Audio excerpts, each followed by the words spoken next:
Daniel capítulo 4, do versículo 29 ao 37. Ao cabo de 12 meses, passeando sobre o palácio real da cidade de Babilônia, falou o rei e disse: não é esta a grande Babilônia que eu edifiquei para a casa real, com o meu grandioso poder e para a glória da minha majestade? Falava ainda o rei, quando desceu uma voz do céu, dizendo: a ti se diz, ó rei Nabucodonosor, já passou de ti o reino. Serás expulso de entre os homens, e a tua morada será como os animais do campo, e far-te-ão comer ervas como os bois. Passar-se-ão 7 tempos por cima de ti, até que aprendas que o Altíssimo tem domínio sobre o reino dos homens e o dá a quem quer. No mesmo instante, se cumpriu a palavra sobre Nabucodonosor, e foi expulso de entre os homens, e passou a comer erva como os bois. O seu corpo foi molhado do orvalho do céu, até que lhe cresceram os cabelos como as penas da águia, e as suas unhas como as das aves. Mas ao fim daqueles dias, eu, Nabucodonosor, levantei os olhos ao céu. Tornou-me a vir o entendimento, e eu bendisse o Altíssimo, e louvei e glorifiquei ao que vive para sempre, cujo domínio é sempre eterno, e cujo reino é de geração em geração. Todos os moradores da terra são por ele reputados em nada, e segundo a sua vontade ele opera com o exército do céu e os moradores da terra. Não há quem lhe possa deter a mão, nem lhe dizer: que fazes? Tão logo me tornou a vir o entendimento, também para a dignidade do meu reino, tornou-me a vir a minha majestade e o meu resplendor. Buscaram-me os meus conselheiros e os meus grandes, fui restabelecido no meu reino, e a mim se me ajuntou extraordinária grandeza. Agora, pois, eu, Nabucodonosor, louvo, exalto e glorifico ao Rei do céu, porque todas as suas obras são verdadeiras e os seus caminhos justos, e pode humilhar aos que andam na soberba. Queridos, esse texto retrata um depoimento do rei Nabucodonosor. Ele mesmo escreveu o que está escrito aqui como sendo um relato do que aconteceu na sua vida. É interessante nós percebermos que Nabucodonosor foi alguém que fez diferença no tempo em que viveu. Nabucodonosor, ele participou de muitas experiências com Deus, na manifestação da graça de Deus sobre a vida do seu povo, o povo de Judá, o povo de Israel. Mas Nabucodonosor, ele assistia, não participante ativamente. Ele até chegou a ter alguma experiência, por exemplo, quando ele lançou Sadraque, Mesaque e Abdenego na fornalha, e ali de longe ele viu a presença de um quarto homem que caminhava entre aqueles 3, e ele via que aquele homem era como o filho dos deuses. E de repente ele percebeu que nada acontecia com os filhos de Deus que estavam ali. Então ele mandou os tirar e chegou a declarar que o Deus de Israel, o Deus de Judá, era o verdadeiro Deus. Mas, por conta daquilo, ele chegou até mesmo a decretar que todo o povo que blasfemasse contra o Deus de Sadraque, Mesaque e Abdenego, fosse despedaçado, diz o texto, porque ele tinha declarado, através de um decreto, que não havia nenhum outro Deus que pudesse livrar como o Deus Jeová. No capítulo 4, no verso 2 que nós lemos, o Nabucodonosor ele diz assim: pareceu-me bem fazer conhecidos os sinais e maravilhas que Deus, o Altíssimo, tem feito para comigo. Nesse ponto, nesse capítulo do livro do profeta Daniel, Nabucodonosor, mesmo não sendo uma pessoa escolhida por Deus, não sendo um homem do povo de Deus, não sendo um profeta, ele tem uma participação, dando um testemunho daquilo que Deus fez na sua vida. Mas, nesse final do capítulo que nós lemos, ele vem declarar algo novo. Ele declarou o seu sonho, declarou uma interpretação que foi feita por Daniel. Diga-se de passagem, só Daniel pôde interpretar o sonho de Nabucodonosor. Declarou que tudo aquilo que ele sonhou e que foi interpretado por Daniel aconteceu exatamente igual. E ele falou sobre a ação de Deus sobre a sua vida, o restaurando, levando de volta a posição que ele tinha, mas não da maneira com que ele vivia naquela posição, mas sendo agora uma pessoa transformada, restaurada pelo próprio Deus. Qual foi o sonho de Nabucodonosor? Eu não li, mas se os irmãos olharem nos textos anteriores, os irmãos vão ver que ele viu em sonho uma árvore no meio da terra, cuja altura dessa árvore era muito grande. No verso 11, diz o texto que essa árvore crescia e se tornava muito forte, de maneira que a sua altura chegava até o céu e que era vista até os confins da terra. No versículo 12 diz que a sua folhagem era formosa e o seu fruto abundante, e havia nela sustento para todas as pessoas. Debaixo desta árvore os animais do campo achavam sombra, as aves do céu faziam morada nos seus ramos, e todos os seres viventes se mantinham dela. Ela era a fonte de suprimento para tudo que estava ao seu redor. Depois diz que Nabucodonosor viu no seu sonho um vigilante, um santo, uma figura de alguém que tinha parte com Deus, que descia dos céus. No versículo 14, esse vigilante clamava fortemente dizendo: corte a árvore, corte-lhe os ramos, arranque-lhe suas folhas, espalhem os seus frutos, afugentem-se os animais que estão debaixo dela e as aves que estão nos seus ramos. Mas aquele vigilante dizia assim: deixem o toco e as suas raízes, mas que eles fiquem presos com ferro e com bronze, ou com cadeias de ferro e bronze. E que fique esse toco no chão, em meio à relva do campo. Esse toco será molhado com o orvalho dos céus, e com os animais ele comerá a grama da terra. No versículo 16 diz que a mente humana seria tirada e seria substituída por uma mente animal, até que se passassem 7 tempos, ou seja, um período que foi predeterminado naquele sonho, naquela visão que Nabucodonosor teve.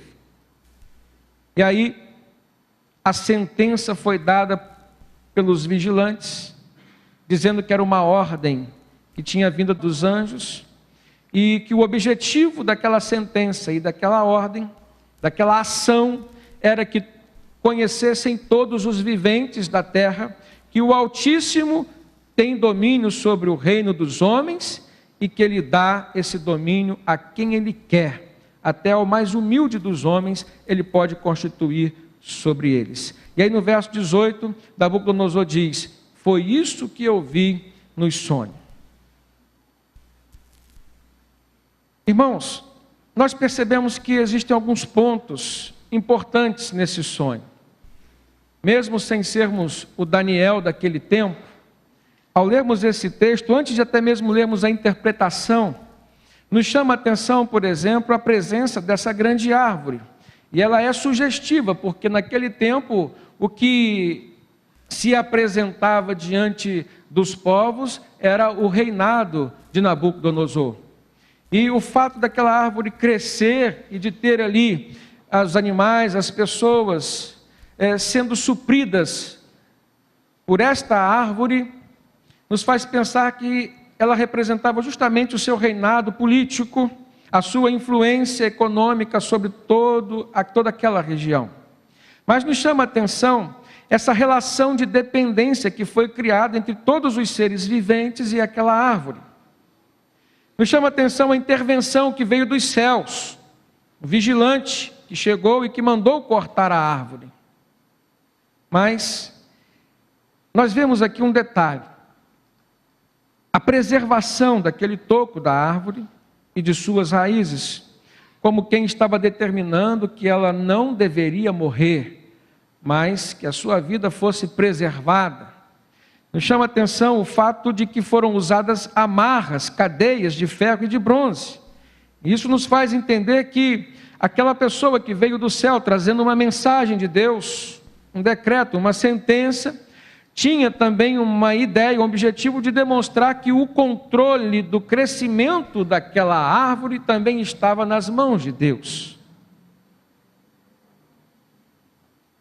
Há um fato importante nesse sonho, que diz respeito à transformação a nível mental, a nível intelectual, daquela árvore que se transformou num toco porque foi cortada, e agora ela pensaria como um animal do campo. Mas havia um tempo pré-determinado que representava um período no qual aquela situação se estenderia, mas que ao final daquele período tudo haveria de mudar. Qual foi a interpretação de Daniel? Os irmãos podem olhar na sua Bíblia, no versículo 24 do capítulo 4. Daniel diz assim: essa é a interpretação, ó rei, e este é o decreto do Altíssimo, que virá contra o rei, meu senhor. Então Daniel está dizendo que aquela árvore de fato representava o reinado de Nabucodonosor, ali protagonizado pela sua própria pessoa. No verso 25, Daniel diz para ele: tu serás expulso de entre os homens, e a tua morada será com os animais do campo, e dar-te-ão a comer ervas como aos bois, e serás molhado como o orvalho do céu, e passar-se-ão 7 tempos por cima de ti, até que conheças que o Altíssimo tem domínio sobre o reino dos homens, e o dá a quem quer. Quando Daniel falou para Nabucodonosor que ele seria expulso de entre os homens, o que nós vemos estampado aqui é uma sentença que dizia que ele seria retirado de seus relacionamentos. Ele seria retirado do relacionamento familiar, ele seria retirado do relacionamento com seus amigos, ele seria retirado do seu poder, do status que ele obtinha naquele tempo. Para Nabucodonosor, ao ouvir esta palavra de Daniel, e ele sabia quem era Daniel, e por conta disso ele sabia de quem estava vindo aquela palavra, para ele naquele momento, ouvir esta explicação do seu sonho, representava realmente o fim de todas as coisas. Representava um momento na vida de um homem bem-sucedido, no qual ele olha para trás e vê tantas coisas que ele fez, mas que acabariam para ele. Lembrem os irmãos que o texto mostra que aconteceu de fato tudo aquilo que veio a ele por sonho, no momento em que ele estava andando pelos jardins do seu palácio, talvez vendo ali os grandes jardins suspensos da Babilônia, coisa que a engenharia de hoje não consegue explicar como que naquele tempo foi feito, vendo tantas construções que ele liderou, e tudo aquilo iria passar na sua vida. Nós podemos fazer uma analogia com a vida de muitas pessoas bem-sucedidas hoje, falando a nível material, que muitas vezes levam a sua vida com o seu coração preso às coisas, aos bens, às conquistas pessoais, à realização dos seus sonhos, que muitas vezes até procuram Deus, mas procuram Deus com um sentimento no coração de que Deus é um recurso ou uma fonte de recursos a ser liberada sobre eles para fazer aquilo que eles querem fazer, e não aquilo que Deus deseja que seja feito na vida deles e através deles. Talvez quando nós olhamos para esse texto, nós podemos perceber que ainda nos dias de hoje, o Senhor trata a nossa vida da mesma forma com que Ele tratou Nabucodonosor naqueles dias. E às vezes Deus está falando conosco, que a palavra que Deus nos fala diz respeito ao momento em que nós estamos vivendo, o porquê nós estamos vivendo, talvez como será o nosso futuro também. No verso 26, Daniel finaliza a interpretação do sonho. Ele diz assim: quanto ao que foi dito, que se deixasse o toco da árvore e suas raízes, o teu reino tornará a ser teu, depois que tiveres conhecido que o céu domina. Talvez nesse momento o coração de Nabucodonosor tivesse sido confortado um pouco. Mas mesmo assim, o que o profeta coloca como condição para que a sua vida voltasse a ser normal, naquele momento era um desafio para Nabucodonosor. Reconhecer que o domínio de todas as coisas vinha de Deus, para um homem que chegou a mandar fazer uma estátua e dizer que todas as pessoas do seu reinado tinham que o adorar, era algo desafiador naquele tempo. Eu queria refletir com os irmãos acerca de coisas que nós construímos na nossa vida e que se constituem como objetos que nos afastam de Deus, que criam e desenvolvem soberba no nosso coração, que muitas vezes nos tornam pessoas mais arrogantes. Eu gostaria de refletir com os irmãos qual foi o objetivo da manifestação de Deus na vida de Nabucodonosor desta maneira tão radical. Uma intervenção que Deus fez de uma maneira muito profunda, comprometendo coisas que talvez até mesmo Deus não queria comprometer, o seu relacionamento familiar. A interrupção, por exemplo, da influência de um pai na vida dos filhos, dos seus filhos. A interrupção no relacionamento entre um marido e uma esposa. Tudo isso estava envolvido na maneira como Deus conseguiu agir na vida de Nabucodonosor. É nessa hora que a gente tem que parar e pensar que Deus fala conosco.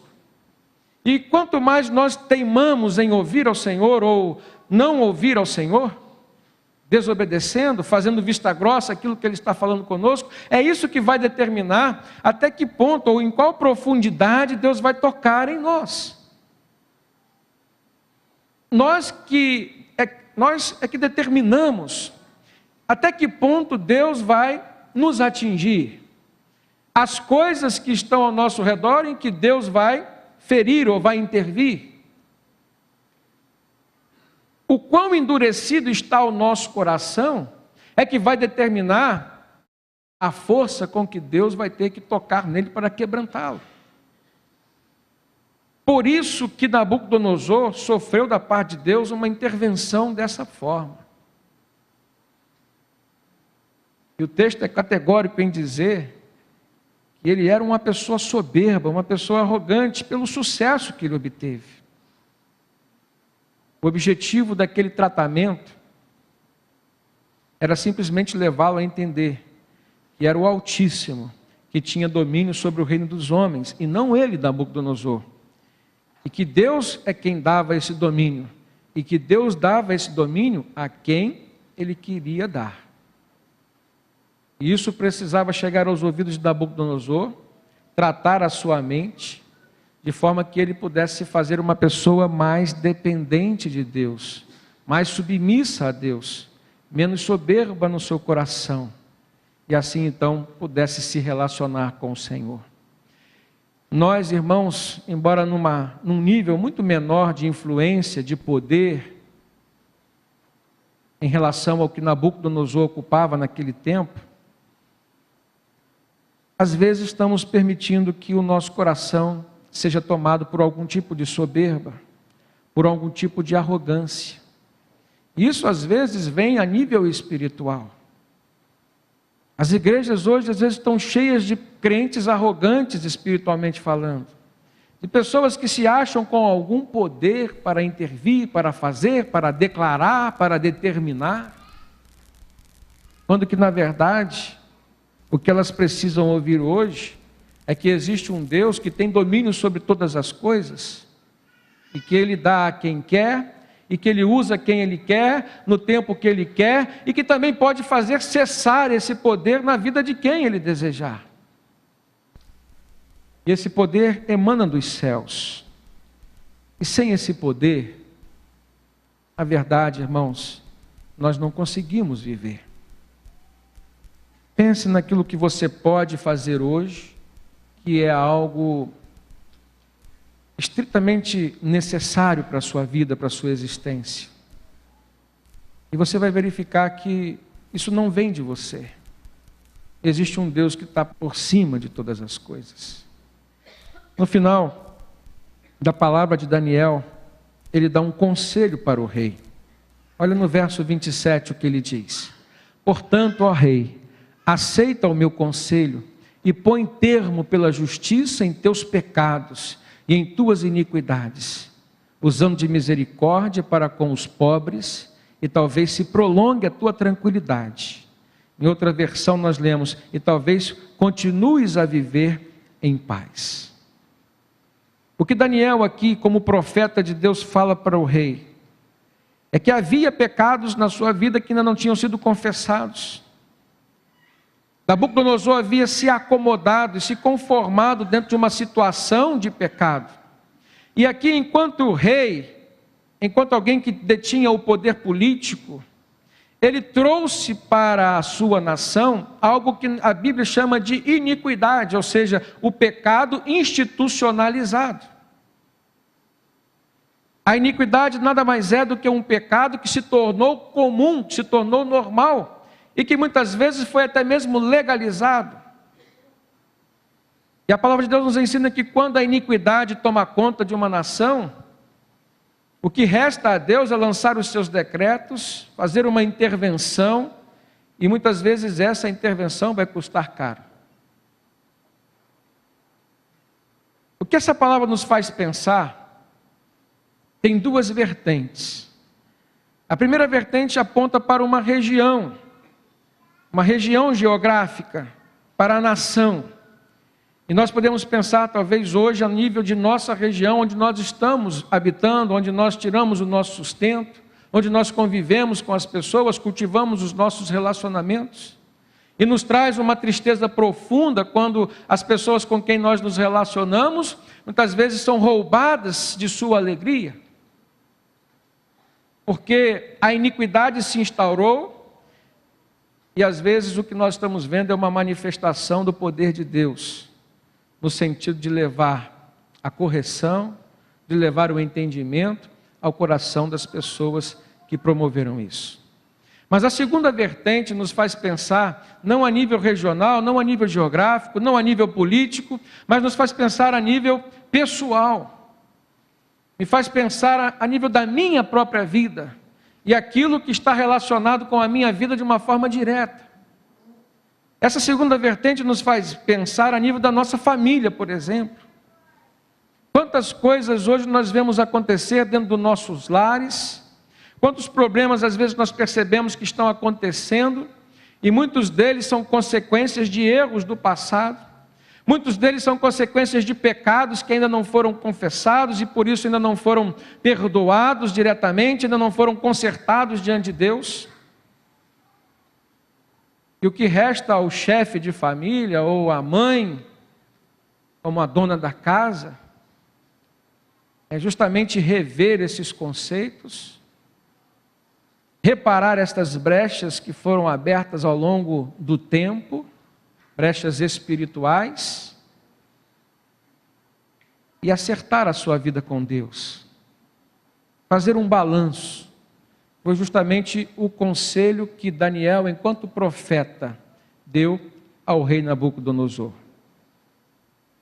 Põe termo pela justiça em teus pecados e em tuas iniquidades. Passe a usar de misericórdia para com os pobres, e talvez então se prolongue a tua tranquilidade, ou talvez você continue a viver em paz. Existem, irmãos, algumas lições importantes que nós podemos aprender nessa experiência de Nabucodonosor. O relacionamento, ou qualquer relacionamento bom, ele se sustenta com amor e comunicação. Preste atenção nisso. Isso é prático para a nossa vida. Isso diz respeito à sua vida conjugal, isso diz respeito à sua vida familiar, por exemplo.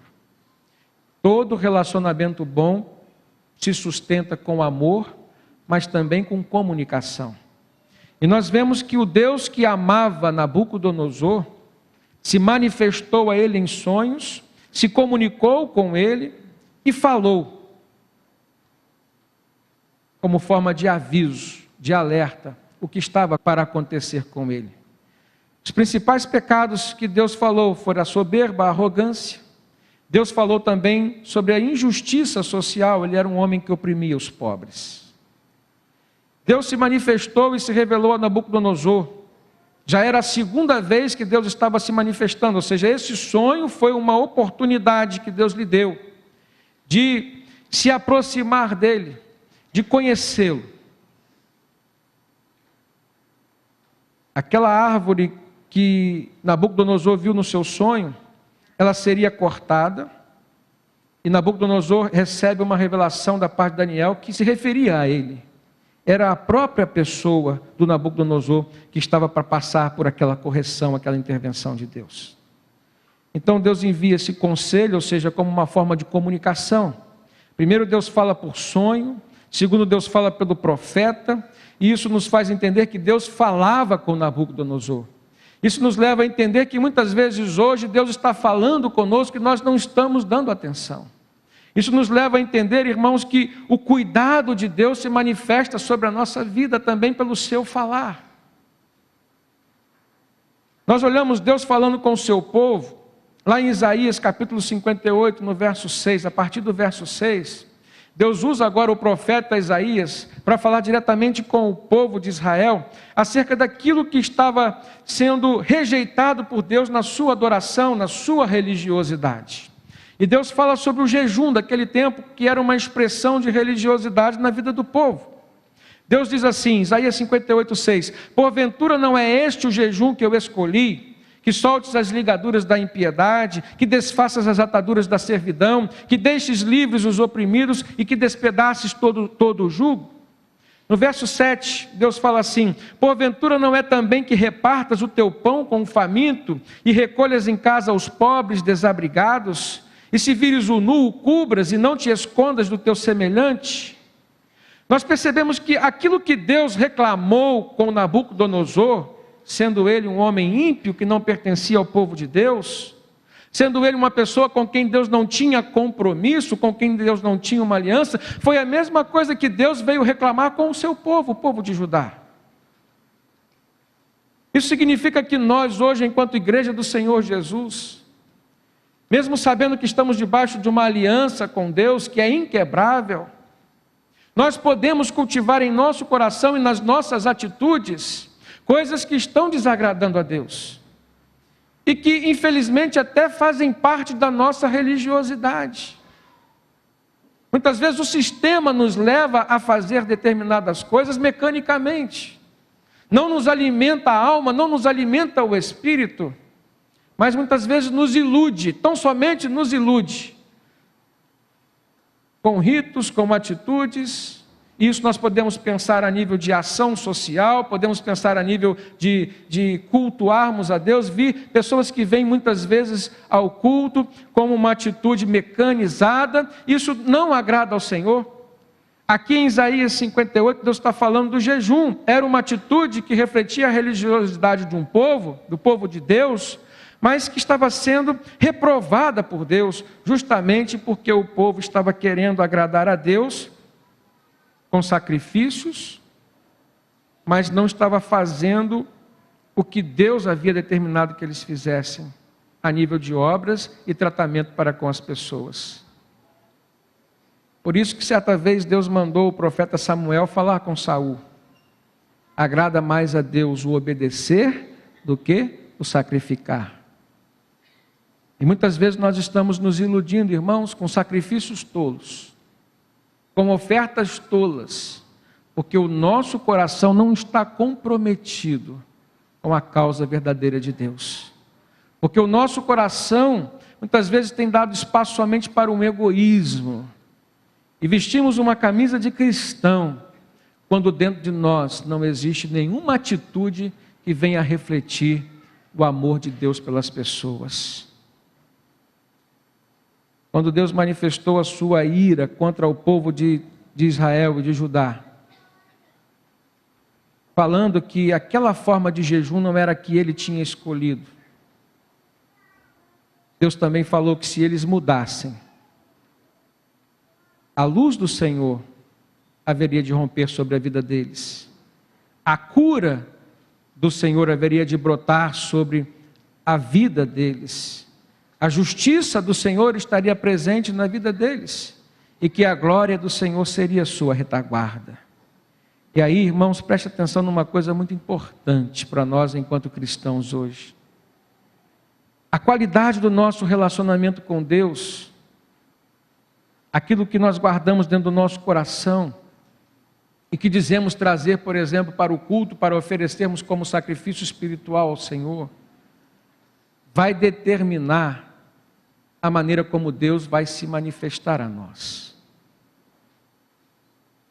No verso 9 de Isaías 58, depois de Deus reclamar e dizer que se mudasse o comportamento do povo, ele mudaria a sua manifestação na vida do povo, Deus fala de algo maravilhoso, irmãos. Deus fala sobre respostas de oração, Deus fala sobre respostas ao clamor de uma nação. E é nessa hora que nós precisamos parar e pensar sobre a região que nós estamos vivendo, sobre o momento de crise que nós estamos passando. É nessa hora que nós temos que pensar a nível pessoal, a nível familiar, e verificarmos que muitas das crises que as famílias têm passado hoje é porque Deus não tem ouvido suas orações. E por que Deus não tem ouvido suas orações? Porque o coração do seu povo está cheio de religiosidade tão somente, mas a espiritualidade está muito baixa. Deus diz no verso 9, então clamarás e o Senhor te responderá. Gritarás por socorro e Ele dirá, eis-me aqui. A promessa que nós vemos nesse texto de Isaías 58 é que Deus está disposto a se manifestar, mas no momento em que o nosso coração se permitir ser transformado, ser aperfeiçoado pela presença do Senhor. No verso 10, Deus coloca uma condição, Ele diz assim, se abrires a tua alma ao faminto, se fartares a alma aflita, então a tua luz nascerá das trevas e a escuridão será como meio-dia. Então o Senhor te guiará continuamente, fartará a tua alma até em lugares áridos e serás como um jardim regado, um manancial cujas águas nunca hão de faltar. Quem não quer viver debaixo dessa promessa de Deus, queridos? Todos nós queremos. Todos nós precisamos, mas a questão está em como nós temos enxergado o nosso relacionamento com Deus, como que nós temos permitido Deus se manifestar a nós. Deus se manifestou à vida de Nabucodonosor, interveio, agindo de uma forma cirúrgica, interrompeu seus relacionamentos familiares, todos os tipos de relacionamentos, interrompeu a sua carreira, interrompeu os seus sonhos, mas não o desamparou. Preste atenção nisso. Mesmo sendo Nabucodonosor alguém que não pertencia ao povo de Deus, com quem Deus não tinha uma aliança, mas era alguém a quem Deus amava. Nós somos a igreja do Senhor Jesus. Fomos comprados, lavados e remidos pelo sangue de Jesus que foi vertido na cruz por nós. O Senhor nos ama. Isso precisa ser suficiente para nós. Isso precisa ser suficiente para acalentar os nossos corações, até mesmo nos momentos das crises, nos processos pelos quais nós estamos passando. A segunda lição que nós tiramos é que o Deus que ama é o mesmo Deus que trata, que cura e que restaura, que sustenta. Foi isso que ele fez com Nabucodonosor. O sonho mostrava a árvore sendo cortada, mas declarava que o seu toco permaneceria com suas raízes ligadas à terra. E aí eu penso naquela metáfora que Jesus criou, comparando a nossa vida hoje com os ramos de uma videira. Lá em João capítulo 15 ele diz, eu sou a videira verdadeira e meu pai é o agricultor. Todo ramo que estando em mim não der fruto, ele o corta.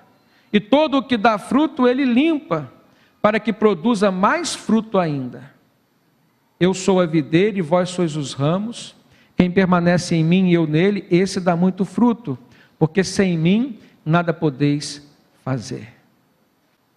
Nabucodonosor pensava que tudo que ele tinha feito era por ele mesmo. Ele disse, são esses os jardins, é esse o palácio que eu edifiquei pela minha própria força, pela minha própria condição. Jesus diz: eu sou a videira verdadeira e vós os ramos. Quem permanece em mim e eu nele, esse dá muito fruto, porque sem mim nada podeis fazer. Nós precisamos caminhar hoje, irmãos, com essa convicção de que sem a presença de Deus na nossa vida, sem nos mantermos ligados a Ele através de Jesus, nós não conseguiremos fazer nada. E, aliás, tudo que nós viermos a fazer será reprovado pelo Senhor. Nós experimentaremos o caos, nós experimentaremos o fracasso. O sucesso passará longe dos nossos empreendimentos, dos nossos sonhos, de tudo aquilo que o nosso coração se aplicar.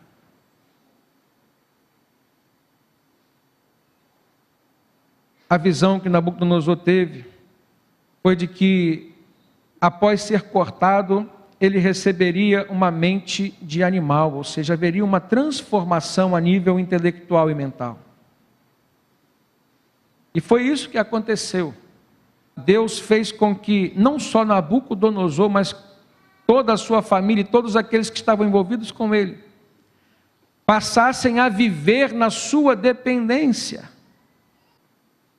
Pense você se fosse isso que acontecesse na vida do teu filho, de alguém que você ama muito. Com certeza você estaria orando todos os dias: Senhor, vai ser hoje. A expectativa que Deus colocou no coração das pessoas que se relacionavam com Nabucodonosor, aliás, do próprio Nabucodonosor, porque ele estava consciente de tudo que estava acontecendo, tanto que ele vem dar um depoimento pessoal do que acontecera antes, e do que acontecera durante, e do que acontecera depois.